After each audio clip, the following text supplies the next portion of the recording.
Welcome to the Course Reports on Site, your real deal inside look into professional golf venues around the world. And when I say around the world, I mean the 148th Open Championship, Northern Ireland, and Royal Portrush Golf Club. On this episode, we're going to speak to course manager Graeme Beatt, and he's going to give us the inside scoop on links golf here at Royal Portrush Golf Club. We're going to talk fine fescues, revetted bunkers, firm fairways, firm greens. We're bringing it to you links style. I'm Curtis Tyrell, Certified Golf Course Superintendent, Master Greenkeeper. I'm here to give you the smooth and true facts. It's time to get on the green, Northern Ireland style. It's time for the Course Reports on Site. Royal Portrush Golf Club was first formed in 1888, and they inaugurated the Irish Open Championship in 1892. In 1929, Harry Colt laid out the Dunlunce Links, the home to the 148th Open Championship. Their second Open Championship, the last one being in 1951. A true links golf course is one that is actually close to the sea, highlighted by sand dunes, sandy soils, marram and fescue grasses. Well, I'm here with Graeme Beatt, course manager at Royal Portrush Golf Club. Graeme, thanks so much for having us out. Thanks for coming. You are 2 weeks away from the biggest tournament in golf. How are you feeling? Quite relaxed actually, more than I thought we would be. I think all of us are quite comfortable with the course. Aside from our course changes, you know, we're not doing anything really differently to the way we would normally maintain the golf course for our members and our visiting golfers. So that side of things hasn't been that difficult, so we're quite happy. Right, so day to day what you're saying is that the standard for you and your team and the club is a Open Championship quality. We try our best, yeah, well, we try our best. What type of fescues are you seeding in here? We would use a mixture of chewings, slender red creeping fescue, and yeah, we would just seed as often as we can, really. Often through the season we'll use a dimple seeder, so we might only get 2 or 3 seeds in each hole, whereas in the autumn and the spring, if we get the opportunity, we'll solid tine with the Procore, but we'll just turn the tines over and use the blunt end. Okay. And then you can get 8 or 9 or 10 seeds in each hole. Right. And then we usually get really good establishment after that. We've sort of started to use more and more wetting agents over the years. We started using Revolution on greens, and now we use Revolution throughout the whole golf course. Okay. Just seems to be a good one for links. And that's definitely made a difference to plant health. And sort of evenness of colour. We wouldn't generally get too much sort of mottling or uneven surface, and it also helps with fairy ring, which is an issue for every links golf course. Well, one of the things that you're going to see when watching the Open Championship this week at Royal Portrush is something that we call fairy ring. It's these darker green circles, kind of in irregular patterns and size throughout the golf course. It's common to find these on links golf courses, but really they're on all golf courses. They're at the golf courses in the United States, but on different grasses than the fescue that they're growing here, they don't show up as much. And sometimes in the United States, we can do things because of the grasses we have to mask them more. But here in the UK and Northern Ireland, on fine fescue fairways like this, they don't want to apply a lot of fertility because the turf doesn't need it. So these fairy rings are actually microscopic mushrooms under the turf in the soil that are decomposing organic matter and releasing nitrogen, which causes these dark green circles. So links golf courses are known for not having any trees on them, and Royal Portrush doesn't have any trees on the golf course. But here on the 4th hole on the south side, the course is bordered by a big row of trees, which really creates some interesting challenges for the guys managing the turf here. There's extra shade, it stays colder, sometimes they have frost, and so this one little microclimate, all set up by these trees, creates a real unique issue and something different than they have on the whole rest of the golf course. So Paul, we have beautiful fine fescue, tee to green, into the rough. It's just gorgeous. What's it like to manage it from an input standpoint? It's actually very, very easy. Fescue doesn't really like many nutrients or much input. It's just a matter of giving it a little and often, but just enough to really keep it alive. And we find if we overfeed the fescue, then POA or other grasses start to really sort of dominate the sward. So it doesn't like too much fertilizer? No, it doesn't like too much fertilizer, and it doesn't really need, not say it doesn't like water, but it doesn't need a lot of water. You can keep it on the edge and keep other grasses out, while because it's deep rooted, it can survive. The fescue doesn't take an awful lot of management. The biggest issues we have are areas like this that are quite narrow, that take a lot of wear. Establishment and repair takes such a long time. If you have a damaged area or an area you've re-turfed, it takes so long for it to blend in with the rest of the golf course. Right. You could be talking 3 or 4 years. Well, what happens when the wind starts blowing? How does the fescue react in terms of the way it tightens up and firms up? Well, fescue, it's a native grass that grows here in our sand dunes anyway, and if you go right back to basics, its party trick is it tends to roll itself even tighter so it doesn't lose any moisture and can survive, and it's very, very deep rooted. So when you get a lot of wind and quite dry weather, our greens tend to speed up through the day as opposed to growing. The fescue does it tightens itself and really rolls into a tighter leaf, which means it's there's less friction on the leaf because it's so fine, it goes like a needle. And if it goes really, really dry, it could go dormant. And it just looks like it's dead. It's not actually dead. And then as soon as the rains come, as long as it doesn't go too far, as soon as the rains come again, it starts to green up. Right. So you can sort of see how you can use that to your advantage if you're looking rid of POA or trying to thin out POA, because you can sort of play with the fescue and give it just enough that you're stressing the POA but keeping the fescue alive. Paul, the conditioning of the fairways is just really unbelievable. They're so firm, the lies are so tight, and the movement through them is just unbelievable. The shaping in the mounds. I mean, the ball is going to bounce and roll all over the place now. Oh, definitely. You could hit a reasonable drive up the middle of a fairway and get a shoot off one of them and end up maybe even in a bunker like that over in the side. I think the person who'll win here will definitely have patience. Look at this rough over here. I mean, you've got 2 cuts. Which one? What do you call this cut here? We call this the trim. Okay. And then we've got the semi-rough, and then just jungle. And what do you mow the trim at? The trim is at 35, okay. And then your semi's at 65, and then nothing really, and just leave that to its own devices. And so this is all still the same fescue grasses, but then once we move out into the rough, we've got all kinds of stuff in play here. You've got crested dog's tail, you've got timothy, you've got bent, you've got fescue, you've got Burnet's rose, you've got orchids, you've got everything in there under the sun. It's just, everyone seems to think it's all fescue in our rough or marram grass, but it's a whole mixture of all sorts of stuff in there. One of the unique things to all links golf course, and particularly here at Royal Portrush, is how firm the surfaces are. Being built on sand dunes, it's just rock hard surfaces from tee to fairway to green. So you're going to see guys playing the bump and run and ground game all throughout the week. With as firm as these fairways are and all the humps and bumps going on out here, the ball is surely going to be bouncing in a lot of interesting places, in particular into this rough. It's only 4 paces from the edge of the fairway to some real trouble. Well, I'm here on number 5 tee, 374-yard par 4. And this is the opportunity for the players to really take a risk reward and try to go for the green. If they get the right wind, they might have a shot at it with as firm as the ground is going to be. There is some trouble out there with some deep bunkers on either side of the fairway. So Graeme and Paul and the rest of the team, they're having to manage all kinds of details as they run up to the Open Championship. And one of them is this. All the professionals are starting to show up to play their practice rounds, and they like to hit 5, 6 balls from different locations. And in some of these swales where balls are going to collect, if they were able to practice down here with 5 or 6 balls, they'd tear it up right before the championship. So Graeme and the guys have quarantined these areas off, as well as some of the championship tees, so they're ready for the tournament days.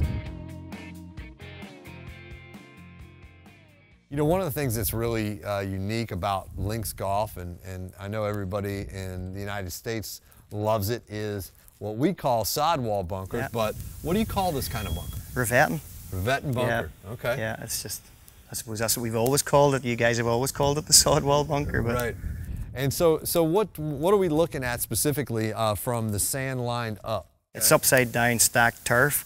But the likes of that bunker there, if we were to start again and do that bunker again, you'd pull all the sand away, knock the face off, take it away, and then find a nice level, firm foundation, maybe 2-3 feet underneath where you see now, and then just stack it upside down, about maybe, depending on your fall. If you want a steep wall, you build it quite quite close together. If you want it to fall back, you throw the turf further back, like a staircase, steep or shallow, and then you just stack them on top of one another in a brickwork pattern.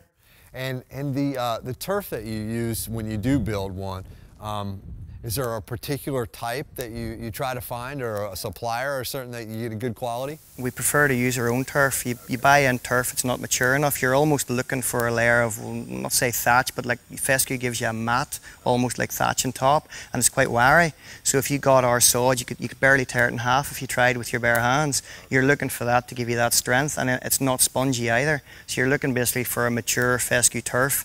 You're cutting it maybe 1 inch to 2 inches thick, depending on what type of wall you're trying to build. And that's the sort of thing we're after.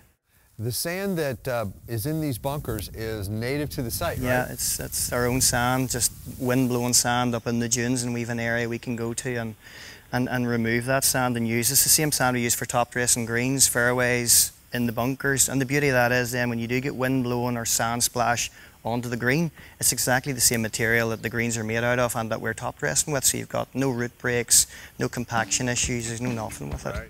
Royal Portrush Golf Club has got it all. I mean, this is a links golf course of all links golf courses. Whether it's the classic revetted bunker or some serious elevation change. This bunker right here is some 40 feet below the surface of this green. And let me tell you what, you don't want your ball rolling backwards on this one. Well, like we've been saying, this links is anything but flat. And here on number 17, they hit a good long drive and catch this downslope, they got a shot to hit the green.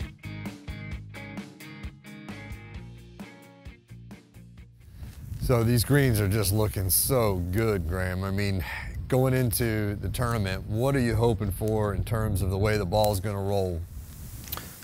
Smoothness, trueness. I don't think we're going to be able to get them too fast. The greens are quite slopey, it tends to be quite windy here, so I think they'll be cautious on that side of things. Sure. I'd say maximum speed of 10.5. Yeah, we're at 4.25 mil at the moment. We might go down to 4, but I don't think we'll go lower than that.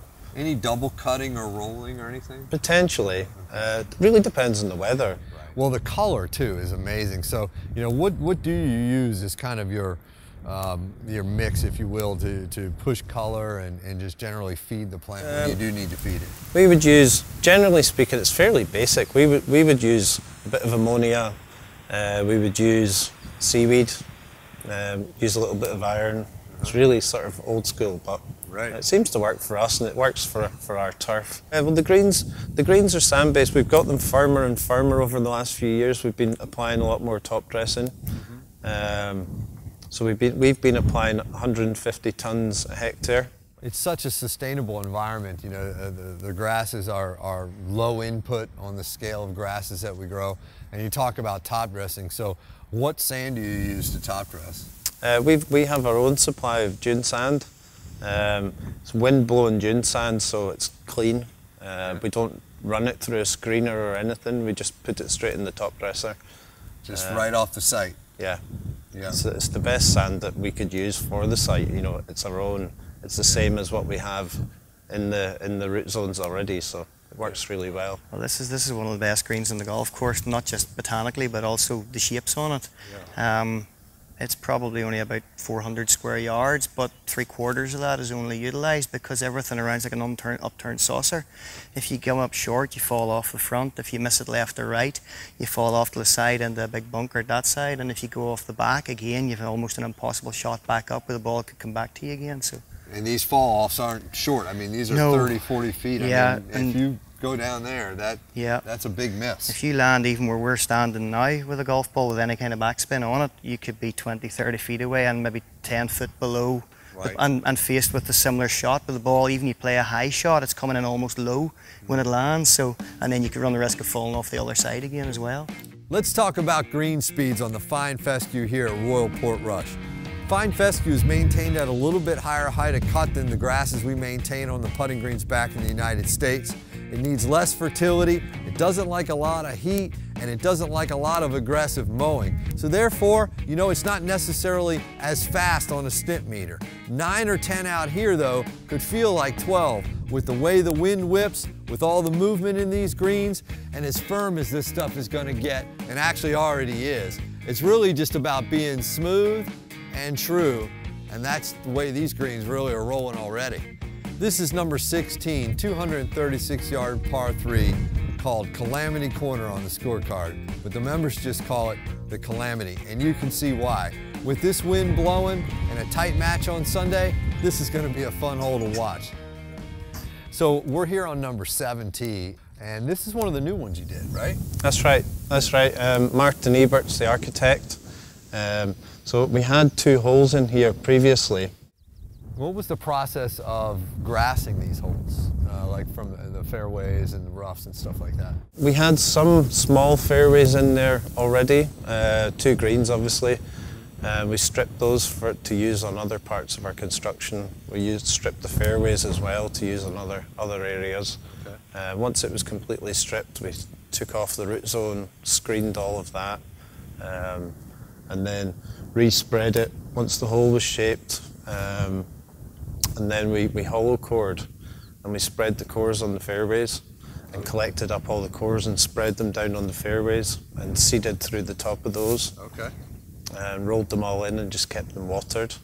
The idea of that was when we gained a little bit more root zone by doing that, for one, and then the other thing was just to try and get a blend of grasses that matched what we had on the existing course. So some of those holes have been there for 100 years plus. What was it like seeing the course go through the changes that it went through? Tell us a little bit about that experience. It was interesting. It's the first time I've ever seen a couple of holes being built from scratch, you know. And yeah. I think the 2 holes are a great change to the course, and it was nice to help the fellas out do it as well. But it's amazing what they can produce from just 2 other golf holes and turn it into 2 new golf holes for Dunlunce. But it was a great time to work with them. You mentioned that you've been here through some other tournaments, but when you heard that the Open Championship was coming, that had to kind of raise the bar a little bit in your mind? Just a tad. Just a tad. And then obviously with GMAC making it as well, it's just icing on the cake. Right. Because it's been nice, it's been great getting the place ready with the other fellas, you know, right. To get it ready for my own brother, just that icing on the cake, but it's going to be a great week. Yeah, so you have a particular interest in this Open, and you know, how's Graeme hitting the ball, and how's everybody feeling in the McDowell family? I played with him Monday there, and I think he's hitting it as good as I've ever seen him hit it as well. And he's just full of confidence again. Right. To say it's to get his curve back in the PGA Tour as well, and then also do what he did to get into the Open. He's just full of confidence again, and say he is hitting the ball well. So I think he's.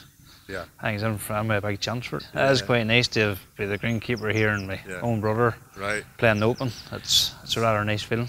It's going to be a great atmosphere. You know, the seating at Royal Portrush, there's just over 14,000 seats, which isn't the biggest. The course naturally has a lot more sort of viewing areas because it's quite hilly. Obviously they'll be following Tiger, but well, course manager Graeme Beatt and his team have Royal Portrush Golf Club in absolutely pristine condition. The 148th Open Championship is set to be one of a kind. Don't miss any of the action from Northern Ireland.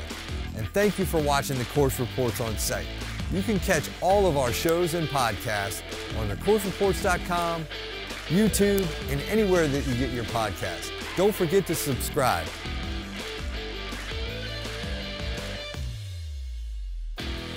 This episode is brought to you by Dave Thompson's Organic Healthy Grow and Healthy Grow Professional Brand Fertilizers. It's sustainable, it's organic, it's best in class. Find it at a retailer near you or online at healthygrow.com/green. The way it's made matters. healthygrow.com/green.